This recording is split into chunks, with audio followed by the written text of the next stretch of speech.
Live streaming is on. Hi, everybody.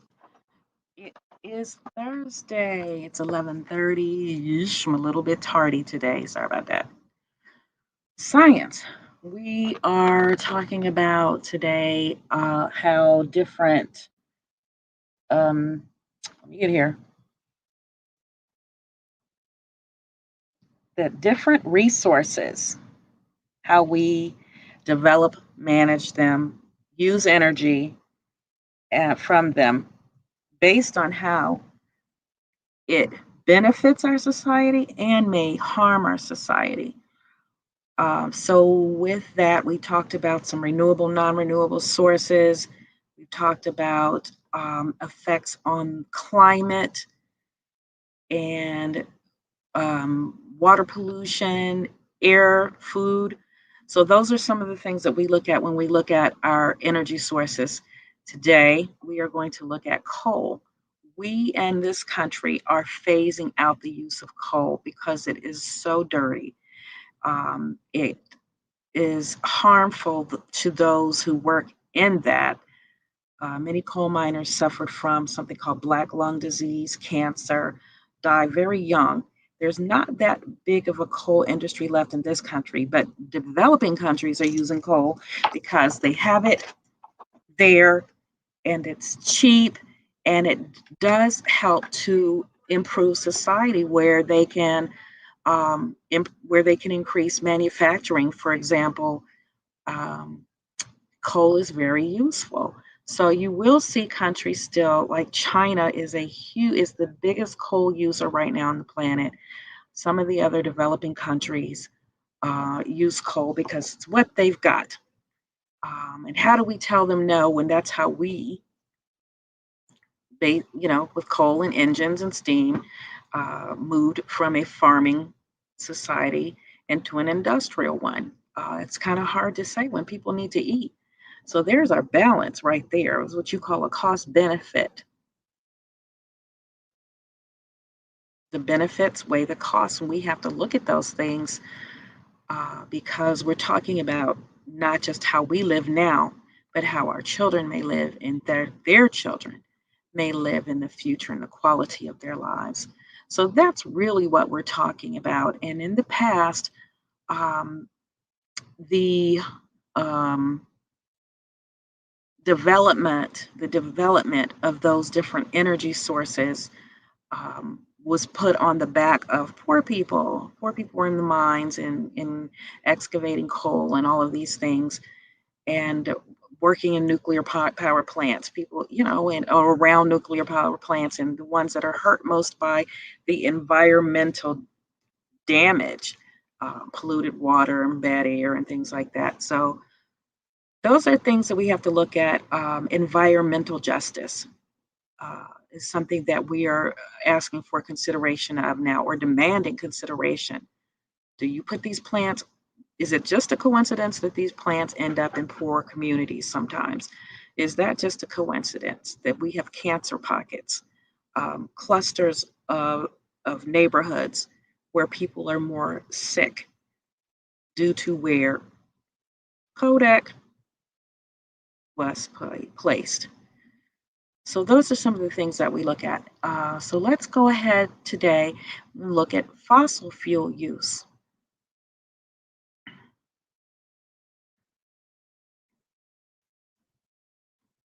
So fossil fuel use is 300 years old. And what you have here, as you can see, that's a hole in the ground and just oh my gosh, what is that? Bamboo cane for the workers down in the bottom of the mine shaft where they are picking coal, excavating coal, not picking coal. And so advances in civilization have been fueled by the need to obtain and distribute fuel. The availability of cheap fuel has spurred technological advances in Western and Eastern civilizations. So, this image of Chinese coal miners appears in a book published in 1637. And remember, when we talked about coal, it is what fueled the industrial age in England and then in our country. So, why does this matter? Because this one type of fuel was exhausted or became too difficult to obtain cheaply, new sources were found or new technologies were developed. Advances in technology, especially in agriculture and medicine, led to increases in human population. So we need to stop adding to the human population, adding consumption, and dumping carbon into the atmosphere and destroying topsoil. We farm. Why is topsoil important?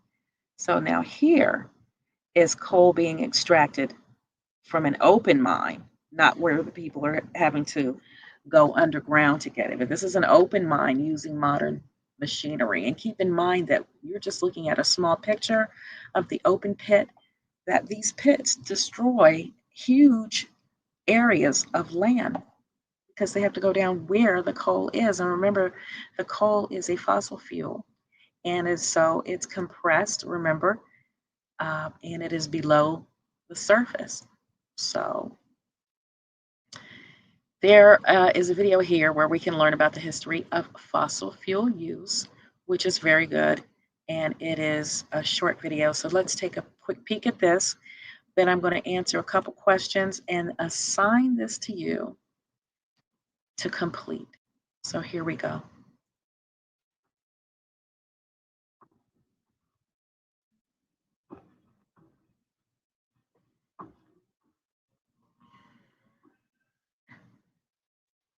Started with a big bang. Wait, we don't have to go that far. The Earth was formed 4.5 billion years ago. That's still too far. Try this. It's the Middle Ages. People in Britain run out of firewood, start burning coal, but they use up the coal on the ground. Miners dig deep. Coal mines fill with water. Samuel Newcomen invents a coal-burning steam engine to pump out water so miners can keep digging. James Watt makes it practical for other uses. Now we have ingredients for the Industrial Revolution, fossil fuels, and a way to put them to work. All hell breaks loose. Coal miners bog down lugging coal. Rails make it easier. Rails and steam engine combined make a railroad. Michael Faraday makes the first electric motor. Nikola Tesla invents alternating current. Soon utility companies start burning coal to generate electricity. Meanwhile, Edwin Drake drills the first rock oil well in Pennsylvania, and Carl Daimler builds an automobile running on petroleum. Coal tar and oil are turned into industrial chemicals and pharmaceuticals that prolong life, population growth. The Wright brothers start oil-fueled aviation. Fritz Haber and Karl Bosch make fertilizer from fossil fuels. Fertilizer and oil-powered tractors expand food production, feeding more people. World War I is the first fossil fuel conflict. Then comes World War II, giving us guided missiles and atom bombs. In between is a Great Depression, partly caused by overproduction. Powered assembly lines make products faster than people need them. Advertising executives invent consumerism to soak up overproduction. It's the 1950s. Advertisers use television to hook new generations of consumers. In the 70s, there's an oil shock. Everyone's shocked to realize how dependent they are on oil. With the energy crisis, the environmental movement is born.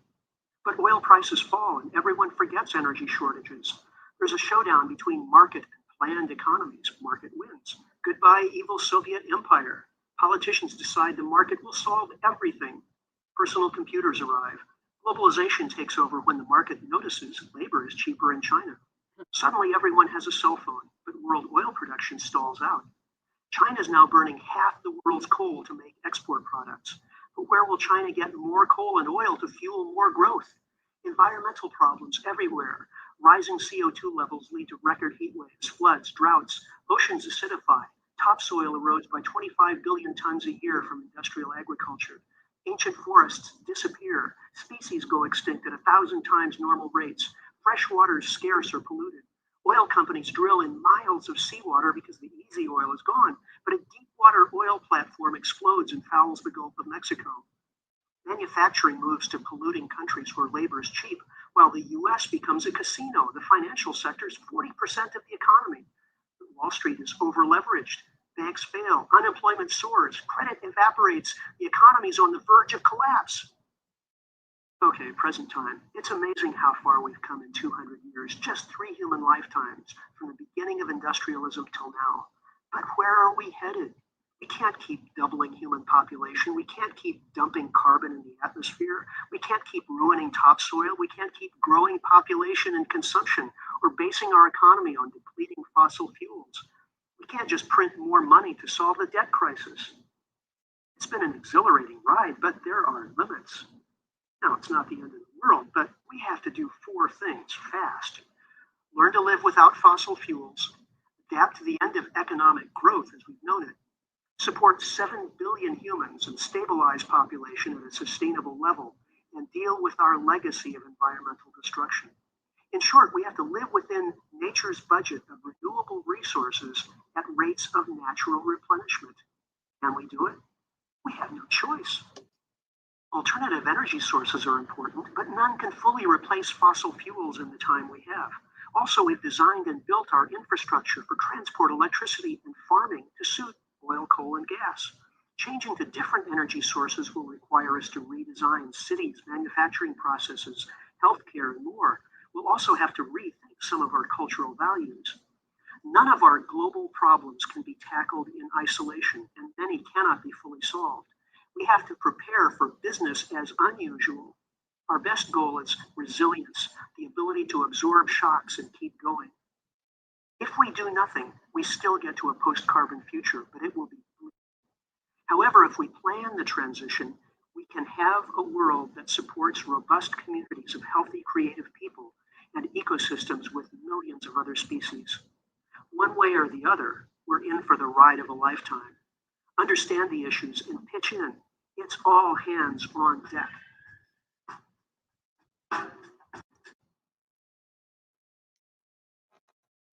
So the problem is that we don't know. We can keep using oil and gas and natural oil, but we don't know how much we have left. We have no idea.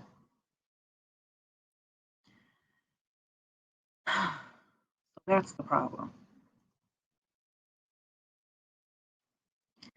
And we have to find a way for everyone who's on this planet to prosper in the same way.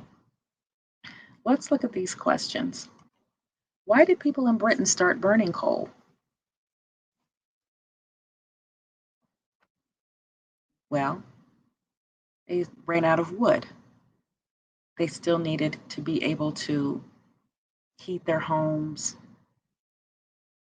We didn't have factories just yet because our way of using energy was not that efficient. But basically, it's that they chopped down all the available trees and had no wood. So what invention came out of the need to pump water out of the underground coal mines? Do you remember the name of that? I want you to because I don't. And so how did these advances lead to the Industrial Revolution? Well, as you know, we've talked about the Industrial Revolution in social studies. Look at how these things overlap. We were able to make things more efficiently, to make more of them, to make them more quickly, to use less people, or to have the people that we did use work that better, faster. Okay? So what began at the same time? Cars came along. Well, we also had trains, right? So transportation. We had trains, we had cars. Now we can get around. Well, everyone didn't have cars. A car was a true luxury item. Most poor people did not own a car.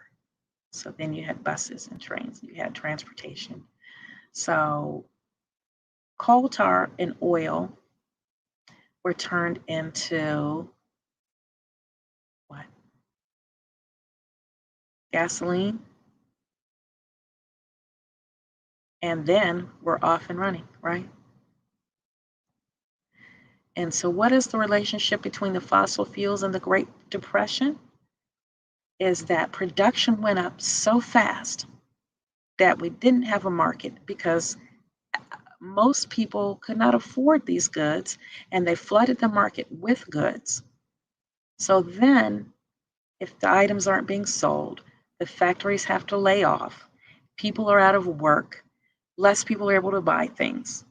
This happened to the to help spur a depression across the whole world. And so what did advertising do after that? Advertising said, you need this. You want this. They have this. He's more handsome. She's prettier. They're happier. That's how it all began. And that became an industry all of its own. What does the speaker mean when he says there's a showdown between the market and planned economies? Then the market wins. Well, a planned economy keeps everything stable all the time. Okay. So the output is going to be the same, the amount of labor is going to be the same. But in a market economy, it's driven by supply and demand, right? So if you have more people demanding products, there'll be more people needed to work to create the products, and there'll be more people wanting products. So a market economy is going to win. So tell me about fossil fuel use in China. Tell me about fossil fuel use in Nigeria. What is the relationship between fossil fuel use in this country?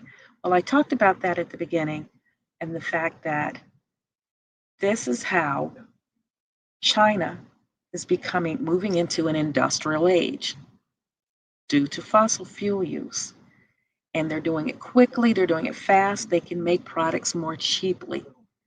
If something is made in China, they've been able to do it more cheaply with cheap labor using a cheaper type of energy. In these last ones, I'm going to let you answer because we've asked these same questions in social studies and now we're asking them in science. What environmental consequences result from so much fossil fuel use? What four things do we need to do quickly? And how will we need to learn to live? How are we going to do this to live sustainably? If you need to go back and listen to the video, it's 5 minutes long. I want you to do that and give that thought because, as I said, we've been discussing these things now. So you should have formulated in your mind a pretty good answer. And that's how you're going to see it on the test when they talk about environmental impact, right? So that is all we have. Please answer these 3 questions. If you got any problems, questions, concerns, my email is posted every day. That is our lesson for today. Take care. See you tomorrow for reading and social studies.